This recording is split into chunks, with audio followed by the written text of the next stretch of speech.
The whole thing about knowing what your strengths are, right? And so recognizing what you're good at and pointing in that direction is what you're talking about. Correct. You need to find that out. And so how I found out my strength was in between 92 and then I got in the mortgage industry, and then I got out of it a year later because the whole market went destroyed, kind of what they're doing to us right now. Right. We'll get into that. Yeah. Sorry. Whoever's administration this is, they're taking us in the 70s and we won't go there.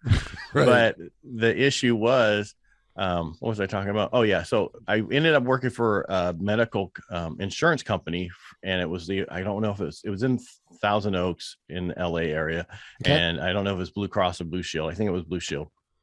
I was in the small business department, and I would call small businesses about setting up their insurance. And so after 6 months of calling, I started listening to what people were saying on the phone, meaning the tones and inflections in their voice, what they would actually say and what you could key out of the conversation.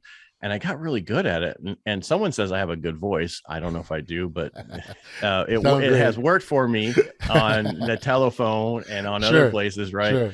And my wife told me the other day, because we were talking about it, and she's like, yeah, when you called, so it's a long story, and I'll get into that later, but basically I called her where she worked. I needed some help from her. And the lady said, hey, there's some guy on here with a really nice voice, and had her to the phone, right? And she finally told me that. I was like, oh, okay, that works for me. Nice. So I sold in the mortgage industry. I sold by the phone for 18 years. Okay. Wow. Right. And my ratio of when I'd sent, this is back in the day before we had all the stuff we have now, like everything's electronic and this and that. You'd actually have to send out FedEx packages to people, and they would send it back. Yes. And I was at a 89% return ratio. That's pretty good. That's really good. When most people are at like 40. Yeah. So, and they were like, and out of that 89, I would close 98% of them. Wow.